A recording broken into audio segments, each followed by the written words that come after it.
Sir क्या कुछ बोलेंगे? इस वक्त तो जो सबसे ज्यादा फेमस चल रहा है वो बिग बॉस का हाउस है और हमें पता है वहाँ क्या कुछ हो रहा है। इस हाउस में द रैबिट हाउस में क्या कुछ होने वाला है? द रैबिट हाउस में बहुत कुछ होने वाला है। जैसे सस्पेंस है, थ्रिल एक्सपीरियंस किया जा सकता है, थोड़ा बहुत हॉरर भी है, रिलेशनशिप ड्रामा है और अलग अलग कैरेक्टर्स हैं, थोड़ी कॉमेडी भी है, अच्छे विजुअल्स है, अच्छा साउंड है, अच्छा म्यूजिक है, बहुत कुछ है रैबिट हाउस में। सर टैगलाइन है हम राज नहीं हम राज, लेकिन यहाँ जो हमराज है वो बिखरे हुए हैं। बिखरे हुए इन द सेंस एक्चुअली बिखरे हुए नहीं है, वो बिखरे हुए हाँ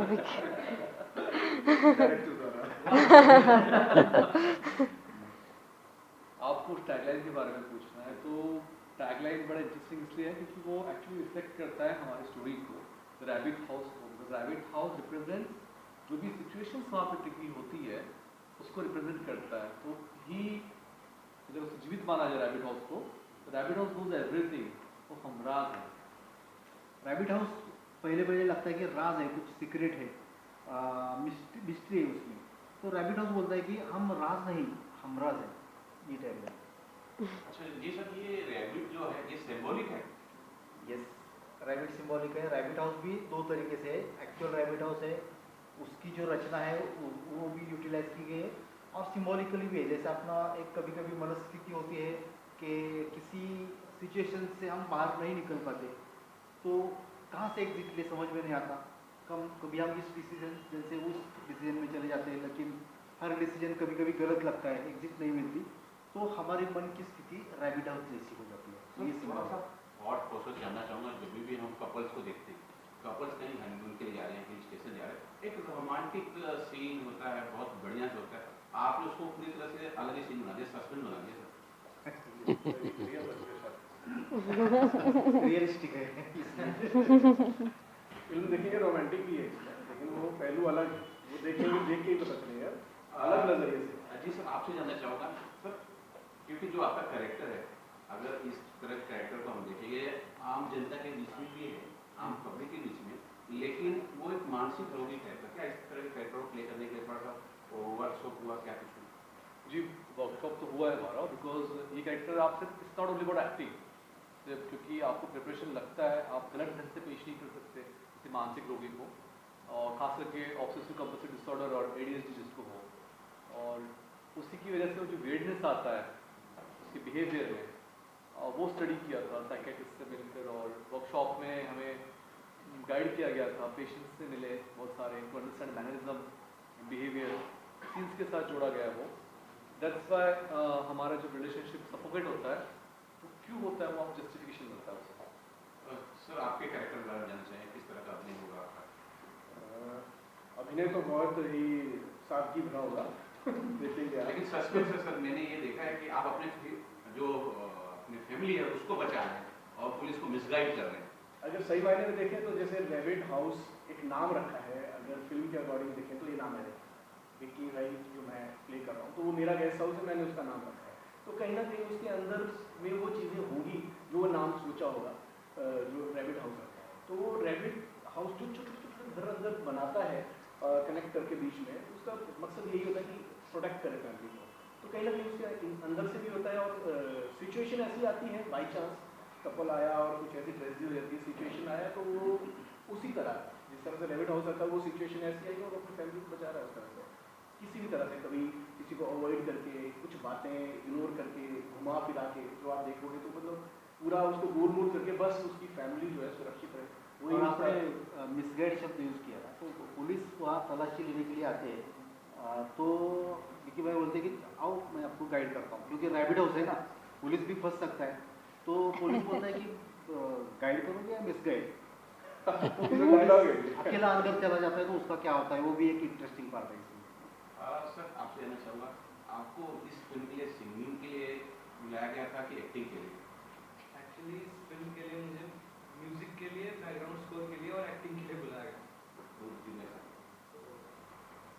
वो बहुत इंटरेस्टिंग पार्ट है। मैं पहले मतलब I am a music composer firstly, और क्योंकि ये कैरेक्टर भी म्यूजिकल है मूवी, इसलिए डायरेक्टर साहब ने का थॉट ऐसा आया कि तुम ही कर सकते हैं। सो मैं इस प्रकार एक्टिंग में तुम भी नहीं, तुम ही कर, अच्छा तुम ही कहा, हाँ सही है। सो मैं इस प्रकार एक्शन में तो ये सब फिल्म को चुनने का क्या कुछ कारण होगा? क्या वो क्या रीजन था कि इस फिल्म आपने चुनी? उसकी स्टोरी मुझे ये नहीं बताया गया था कि मैं इस फिल्म का हिस्सा होने वाली हूँ, बस स्टोरी दी गई थी फीडबैक के लिए। तो सर ने मुझसे पूछा था कि कैसे लगा, बस बताओ। उसमें क्लाइमैक्स नहीं था, ज़्यादा डायलॉग्स भी नहीं थे, तो इतनी इंटरेस्टिंग स्टोरी थी कि स्टार्ट टू एंड हमने एक सिटिंग में कंप्लीट कर ली थी। और मैं सर से पूछ भी रही थी क्या होगा आगे, क्या होगा। तो उस स्टोरी ने उसे इतना एंगेज किया था, मतलब मुझे, और इस कैरेक्टर के साथ मेरा रिलेशन तब ही बन गया था। तो जब मेरे पास ये फिल्म आई तो इट वाज ऑल यस। और जी सर, आप कुछ बोलना चाहिए, जब ये प्रोजेक्ट आपके पास आया था तो क्या कुछ दिमाग में चल रहा था? क्योंकि इस तरह की जो फिल्म होती है, मैं समझता हूँ कि जो जिस तरह हमने ट्रेलर देखा है, एक खास ऑडियंस होती है, एक बहुत बड़ी इसके लिए ऑडियंस नहीं होती है। क्योंकि जो फिल्में आती हैं बड़ी ऑडियंस होती है, उसके अंदर होते हैं कॉमेडी होती है, गाने बहुत अच्छे अच्छे होते हैं, डांस होते हैं, एक्शन होते हैं, बहुत सारी चीज़ें होती है। एक खास जोन की फिल्म है। इसमें जॉनर जो इसने बनाया गया है, यानी जिस जॉनर में फिल्म बनी वो कंटेंट वाइज बहुत बढ़िया है। तो जैसे कि स्क्रिप्ट हमारे पास आया बहुत अच्छा लगा मुझे, और वो देख के ही फिर हमें सोचने लगे कि इसमें फिल्म बननी चाहिए। तो डायरेक्टर साहब, एक ये चीज़ है, जब इस तरह की फिल्म बनती है, हाँ। इसमें एक्टिंग बहुत ही मस्ट होता है। इसके साथ इससे बहुत जरूरी होता है इसका बैकग्राउंड साउंड, क्योंकि बैकग्राउंड साउंड के अंदर ये बनी नहीं सकती है। तो कुछ बनना चाहिए जिस तरह से इससे आपने डेवलप किया। बैकग्राउंड जी। साउंड के बारे में बताना। यस, साउंड तो मेरे ख्याल से सबसे इम्पोर्टेंट है, मतलब जितना सिनेमाटोग्राफी इम्पोर्टेंट है उतना ही साउंड इम्पोर्टेंट है किसी भी फिल्म के लिए। क्योंकि क्या है, कभी कभी हम आंखें भी झपकते हैं लेकिन कान खुले ही रहते हैं। थिएटर में जाकर साउंड 50% इम्पैक्ट करता है, तो वो है। तो साउंड में भी 50% पार्ट है बैकग्राउंड म्यूजिक का। वो इमोशंस को ऊपर उठाता है, जो हम बताना चाहते हैं, एक्सप्रेस करना चाहते हैं, वो म्यूज़िक के ज़रिए ही कर सकते हैं। तो इसलिए म्यूज़िक, साउंड डिज़ाइनिंग ये बहुत ही इम्पोर्टेंट पार्ट है। और रैबिट हाउस में पद्मना और संकेत दोटकर इन लोगों ने बहुत ही अच्छा साउंड किया है। एक छोटी सी बात बोलूँगा इसमें, ये सस्पेंस थ्रिलर फिल्म, ये मेरा पर्सनल एक्सपीरियंस है कि ये फिल्में मुझे लगता नहीं है कि इमेजिनेशन के बिना बन सकती, क्योंकि आपको एक सब इमेजिन करना होगा कि मुझे किस तरह से सस्पेंस आगे बढ़ाना है। क्योंकि स्क्रिप्ट पढ़ते हुए, मतलब मैं अपनी बात कहूँ तो मैं पूरी तरह समझ नहीं पाया था, और कई बार हमारा मतभेद, ऐसे कई चीज़ें क्वेश्चन करते थे हम। तो मैं आज इनकी तारीफ भी कर लेता हूँ यहाँ पे, क्योंकि इनका विजन बहुत क्लियर था।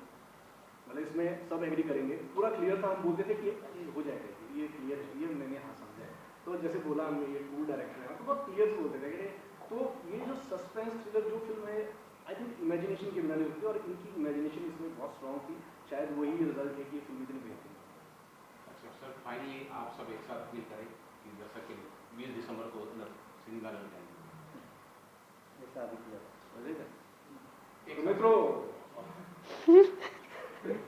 तो भाइयों, एक बहुत ज़रूरी सूचना कि ये साल जाते जाते हम एक बेहतरीन फिल्म आपके लिए लेकर आ रहे हैं, और इस फिल्म का नाम है द रैबिट हाउस, और ये फिल्म आने वाली है 20 दिसंबर को।